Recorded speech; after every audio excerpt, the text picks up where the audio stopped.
Assalamualaikum warahmatullahi wabarakatuh. Selamat sore pemirsa.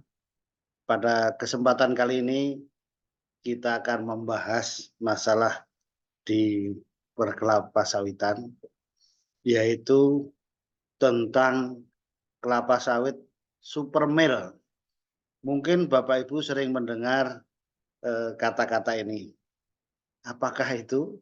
Kemudian apakah juga bisa memberikan solusi pada kebun kelapa sawit kita?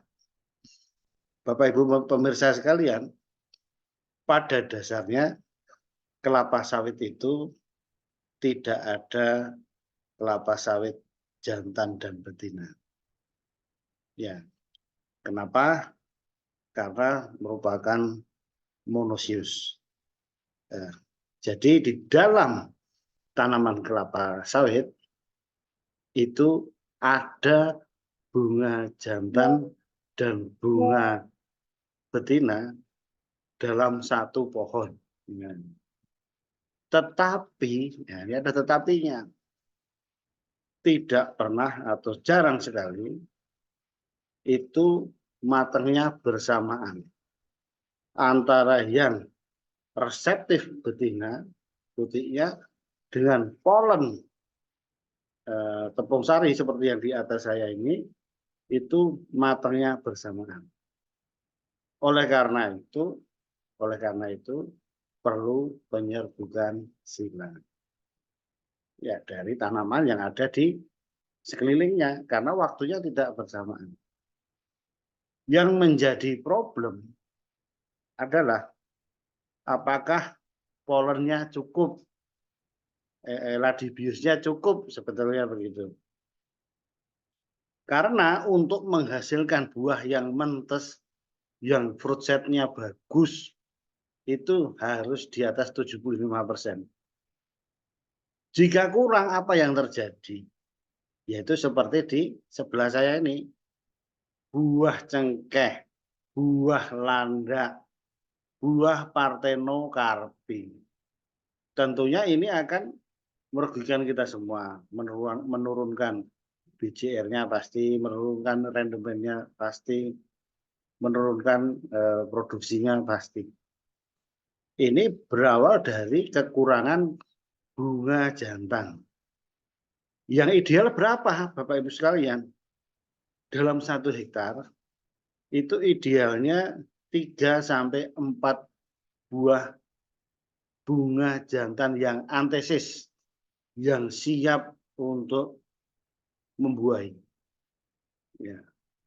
3-4 itu karena di dalamnya ada eladibius nanti yang membawa.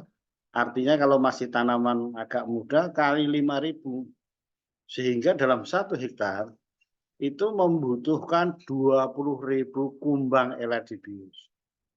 Ya. Sehingga kalau tanaman kurang, mempunyai bunga jantannya kurang dari 3, misalnya 1, nah, itu kan ya jelas kurang untuk menyerbuki dalam 1 hektar. Apalagi yang produksi tinggi, artinya yang feminim, nah, yang seks rasionya tinggi. Perbandingan bunga betinanya dibandingkan total itu tinggi. Ya, artinya bunga jantannya rendah, ya kan? Coba dihitung sekarang kalau bunga dalam 1 hektar itu cuma ada 1, sementara buah yang lain, buah itu sebenarnya aslinya bunga betina.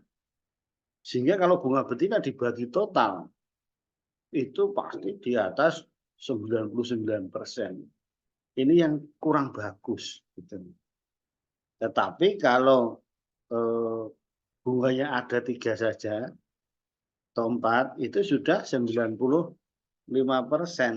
Itu sudah ideal. Kita tidak sibuk untuk melakukan penyerbukan, apalagi penyerbukan buatan. Sudah secara otomatis penyerbukan berjalan dengan lancar. Oleh karena itu, bagaimana cara mengatasi bunga jantan yang kurang itu tadi, sehingga buah landak buah cengkeh muncul itu. Nah, itu asal muasalnya. Caranya berbagai macam, tergantung situasi dan kondisinya. Ya, satu, jika di tempat Bapak itu sebenarnya eh, jumlahnya mungkin 3-4 itu cukup, tapi banyak yang dimakan tikus jadi kurang. Makanya diamankan bunga jantan tadi dengan penetasan hatchery-nya ditetaskan. Itu salah satu contoh. Kemudian jika memang kurang, misalnya cuma satu, yaitu diambilkan dari teknik yang lain, dari kebun yang lain, hatch and carry. Itu ada hatch and carry mobile, hatch and carry menggunakan drone. Intinya apa? Disuplai dari luar, serangga penyerbuknya maupun polennya. Nah, ini yang bisa dilaksanakan. Kemudian aspol, assisted pollination, atau penyerbukan buatan. Nah, itu dengan manusia, disemprotkan langsung atau ditiup langsung. Nah, ini membutuhkan biaya yang mahal.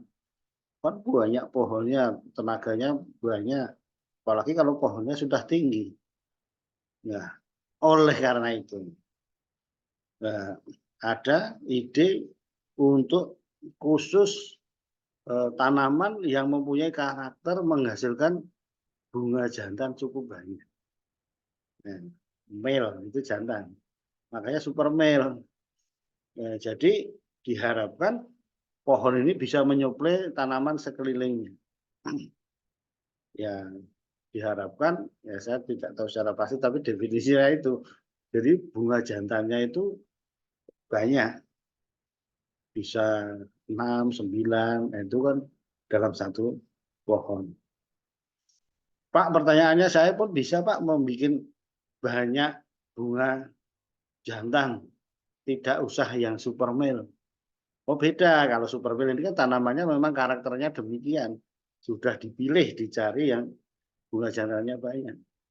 Bukan karena yang dirangsang, dipicu, disiksa, dengan pelepahnya dipotong. Saya pernah mencoba ya dipotong sampai 3 keliling, keluar lebih banyak. Tetapi, ya ini yang penting. Tetapi kalau yang dirangsang seperti itu dengan penyiksaan, dibikin stres, tanaman kelapa sawit kalau di stres keluar buah jantan. Tetapi patut diingat, meskipun jumlahnya banyak, tapi itu kuantitas polen maupun kualitas polennya turun. Yaitu, ya namanya nggak sehat. Di tanaman yang kurus miskin pun nggak usah disiksa juga keluar buah jantan, buah betinanya nggak ada, buahnya nggak ada. Dan itu kalau diukur, dikumpulkan polennya juga sedikit. Dari bunga yang banyak tadi juga sedikit. Itu dari segi kuantitas. Dari segi kualitas juga demikian.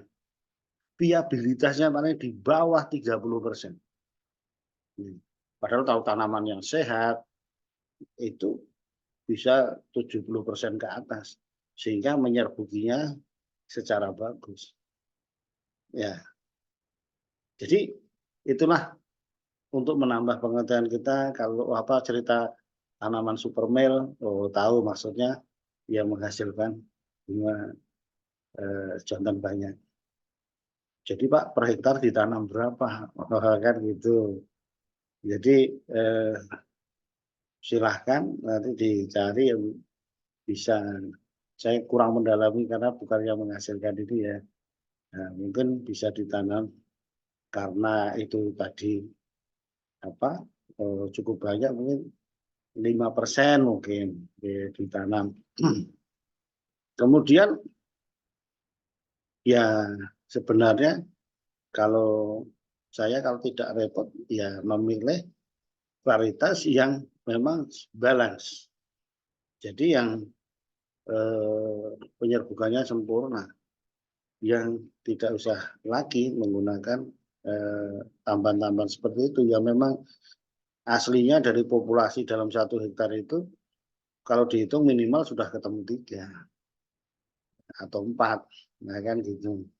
Sehingga cukup untuk menyerbuki yang 1 hektar. Ini salah satu strategi masing-masing, silahkan saja dipilih untuk melakukan ini ya, penyerbukan kelapa sawit secara sempurna. Memilih varietasnya atau menggunakan teknik-teknik yang lain, silahkan. Sehingga kita mampu meningkatkan produktivitas kelapa sawit kita. Terima kasih atas perhatiannya. Assalamualaikum warahmatullahi wabarakatuh.